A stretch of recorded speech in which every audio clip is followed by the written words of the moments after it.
Ako nagluto niyan, ha? Luto eh, instant lang to. So, nagre-reklamo ka? Hindi, ang sarap. Bango, sarap. Thank you. Nga pala, dinalhan kita ng mababasa para naman di ka mabore dito. Oh. Pasok na ako, ha? Ikaw, hindi mo ba namimiss yung school? Hindi ka ba natatakot na bumaba yung grades mo kasi ma-absent ka? Di naman. Tsaka di ba inter-school competition lang ngayon? Mabi, promise mo sa akin ha. Huwag mo sasabihin kahit kayo nandito ako. Oo, sige, pero promise mo rin sa akin na pag lumamig na yung ulo mo, uuwi ka na rin. So pinapalis mo na ako. Hindi. Kasi kung pinapaalis kita, dapat ang sinabi ko, umalis ka na ngayon na. Go, go, go. Di ba? Ay, gano'n naman rin yun eh. Eh kasi, hindi kita pwedeng itago na lang dito forever, no? Lalo na pag dumating sila mami. Eh kila Ate Belinda na nga lang, hirap-hirap mo na itago. Kaya sige na, Josh. I-promise mo sa akin na uwi ka rin. Kapalit na papapromise ko na hindi ko sasabihin kahit kanino ko nasan ka. Deal?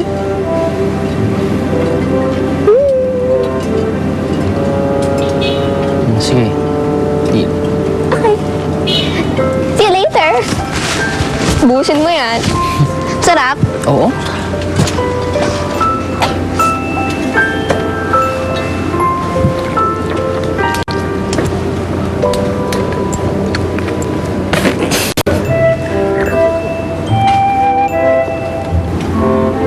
Romantic novels?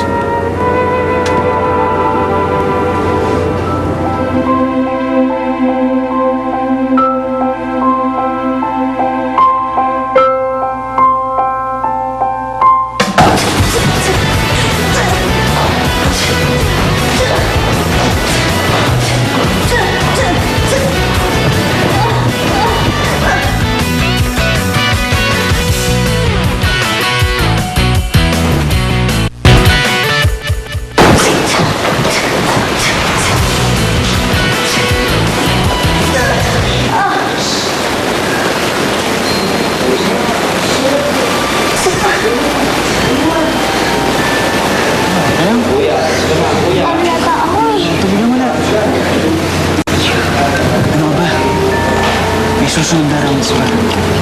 Makakabawi ka pa. Kayang-kaya na yan.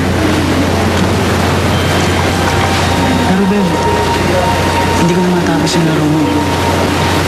Bakit alis ka? Alis na sige si tatay. Punta siya ng Baguio. Gusto ko sana siyang makita bago siya umuwi. Pero, bibigyan ako sa'yo.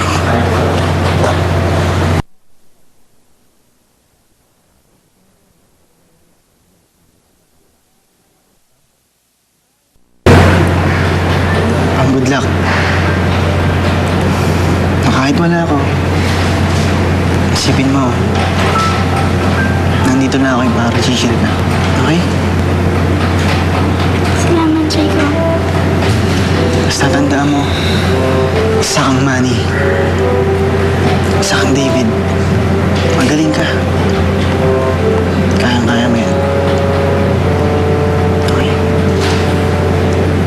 So, Manawa.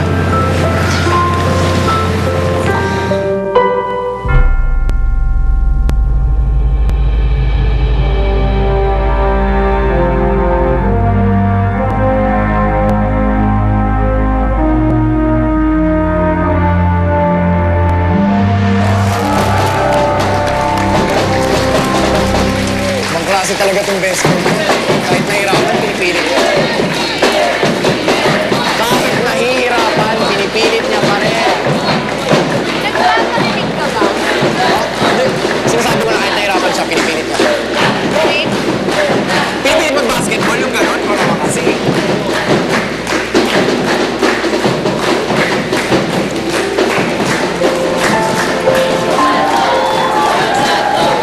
Malapit na!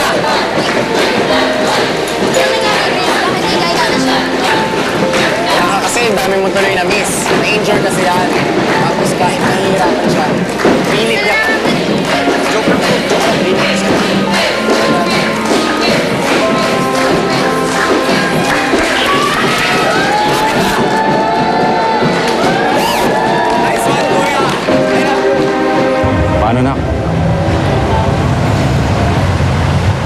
lang sana eh.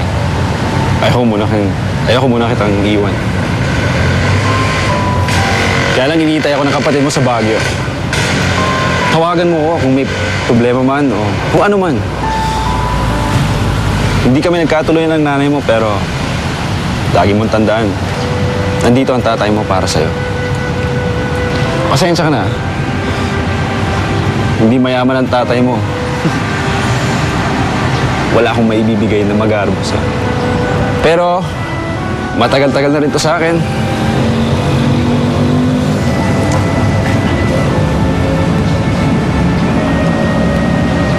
Gamitin mo sana to. Ay, salamat po.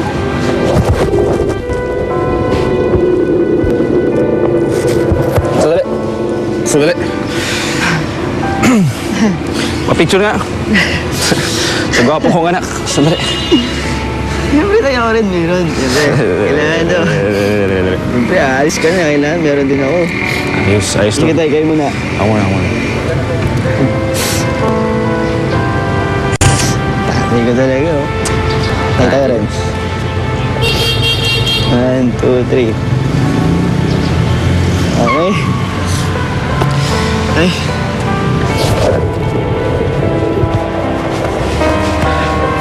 Nainis ko po kayo.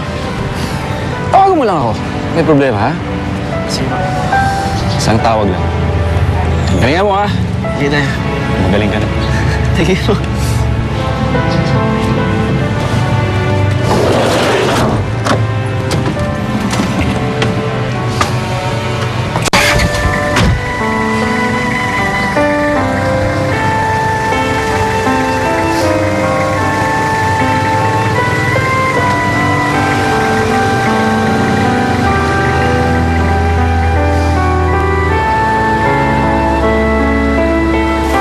Kawawa naman pala talaga si Chris, no? Suntok na nga, na-injure pa. Bakit naman kasi naglalaro pa yung isang yun? Eh, dapat ipahinga na lang nun yung paan. Bambi, may sabihin ako sa'yo Pero quiet ka lang. Kasi, narinig ko sinabi niya kina Rick na gusto niya daw ulit manalong MVP para ibigay sa akin yung medal pagkatapos. Ikaw naman kasi, ayaw mo pang batiin. Ewan ko ba?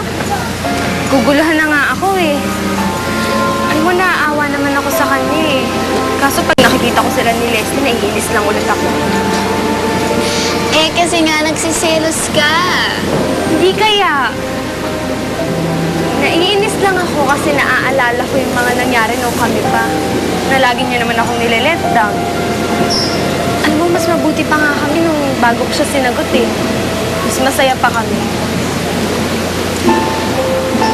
Huwag na natin ito pag-usapan. Kailangan i-exercise ang negative vibes. Buti ka pa, wala kang inaalala. Hindi kayo. Bakit? Kamusta na ba si Josh? Okay lang ba siya? Actually, okay lang naman siya. Talaga? Bakit? Nakikita ba kayo ni Josh? Po.